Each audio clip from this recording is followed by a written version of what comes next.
বাবুর জন্য এখন রাত্রিবেলা ডিনার দেবো ওটস। অন্যদিন ভাত দিই, ভাতই খাই, দুবেলা ভাত খাই ও, দুপুরে আর রাত্রিবেলা। আজকে ওটস দিচ্ছি, কেননা শরীরটা একটু খারাপ আছে আর ভাত খুব একটা খেতে পছন্দ করছে না। ওই জন্য মানে ভালো লাগে, দুপুরে ঠিক করে খাইনি, কিন্তু ওটসটা খুব ওর পছন্দের খাবার, ভালোই খাই দেখি। এটা সবজি দিয়ে বানালেও হতো, সে ভাতের মতোই হয়ে যেত, ওই জন্য দিলাম না। ওই জন্য একটু আপেল দিয়ে একটু ড্রাই ফ্রুট দিয়ে এটা বেশি পছন্দ করে ও খেতে, এই জন্য ওটাই দিলাম। আর একটা কথা জানার আছে, সেটা হচ্ছে ধরো যদি পটি হয় ওর, মানে আজকে একটু শরীরটা খারাপ, পেটটা খারাপ আর কি, পটি হচ্ছে তখন, মানে তাহলে কি আমি ওটসটা দিতে পারবো, বা কোন খাবারটা দিলে সবচেয়ে ভালো হবে?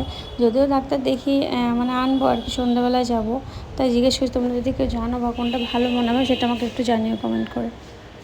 ওটসের সাথে আমি হয় আপেল দিই, না তো খেজুর দিই। তো আজকে আপেলটাই দিলাম আর দুটো কাজু দিলাম। মিক্সারে যেহেতু দেবো ওই জন্য পুরোটাই গোটাই দিয়ে দিয়েছি। আর যেটা গুঁড়ো করে রাখি সেই গুঁড়োটা শেষ হয়ে গেছে, মানে আলাদা করে আমি গুঁড়ো করে রাখি ড্রাই ফ্রুটের, সেটা তখন একটু একটু করে মিশিয়ে দিই। আর অন্যদিন ওটস দিয়ে, তারপর দুধ দিয়ে, কলা দিয়ে স্মুদি টাইপ বানিয়ে দিই, সেটাও খাই, বেশ সুন্দর পছন্দ করে। আর এখন হচ্ছে হোমমেড যে স্যালাডটা বানাতাম সেটাও শেষ হয়ে গেছে, 2-3 দিন হলো শেষ হয়ে গেছে। মানে ছুটির দিনে ভাবছি করব, তো এত ব্যস্ততার মধ্যে হচ্ছে না, তো আজকে করব। আর আমি অল্প করেই বানাই, বেশি বানিয়ে স্টোর করে রাখি না, মোটামুটি 7 দিন বা 10 দিন যাবে এরকম টাইপের মোটামুটি বানিয়ে রাখি। এই যে কাজু বাদাম দিয়েছি খুবই অল্প পরিমাণে, আর বাকিগুলোও অল্প অল্প পরিমাণেই দিচ্ছি, যেহেতু দিন মানে টাইমটাও কমের জন্য বানাচ্ছি। আর আর যারা নতুন যারা শুরু করবে, আমি যেমন ফার্স্টে কী করেছি, যখন ড্রাই ফ্রুট খাওয়ানো শুরু করেছিলাম ওকে 1 বছরের পর থেকে, আগে ফার্স্টে কিছুতেই শুধু কাজু খাইয়েছি, শুধু পেস্তা খাইয়েছি, তারপর শুধু কাঠবাদাম, মানে সিঙ্গেল সিঙ্গেল করে খাইয়ে একটু অভ্যেসটা করিয়ে তারপরে মিক্স করেছি আর কি। মানে পুরোটা আগেই ফার্স্টেই মিক্স করে ওকে দিইনি, পুরোটা সিঙ্গেল সিঙ্গেল খাইয়ে অভ্যেস করিয়ে তারপরে মিক্স করেছি। আর এই যে হয়ে গেছে, একটু পাতলা হয়েছে, এটাকে ফুটে আর একটু মানে গাঢ় করতে হবে, একটু বেশি পাতলা হয়ে গেছে। এদিকে আমার ভাজাটা হয়ে গেছে, আলাদা আলাদা করে ভেজে নিয়েছি, তারপরে একসাথে কড়াই রেখে দিলাম।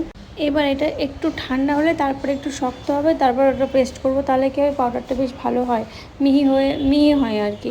আর দেখো এই মানে এটা কি শক্ত ছিল, যে মুচমুচে খুব একটা হয়নি, হয়তো রেখে দিলে আর একটু ভালো হবে।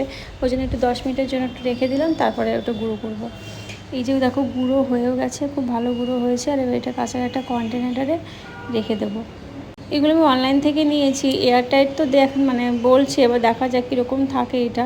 আগে যে কন্টেনারগুলো দেখালাম সেটাতে মোটামুটি নরম হয়ে যাচ্ছে খাবার, মানে যেটা রাখছি শক্ত হওয়ার জন্য, যেমন কাজু বাদাম নরম হয়ে গেছিলো দেখলাম, মাখানাটাও একটু চিপসে গেছে।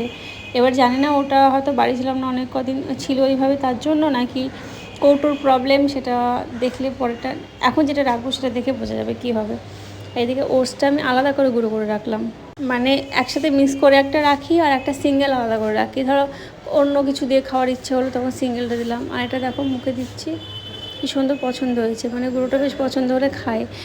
ছোলা ছাতু যখন জলে গুলে খাওয়া খেতে চায় না, যেই এমনি গুঁড়োটা মুখে দিই তখন বেশ খুব পছন্দ করে, খুব ভালো খায়। নাও, ও বাবা খুব পছন্দ, আমাকে দাও দাও।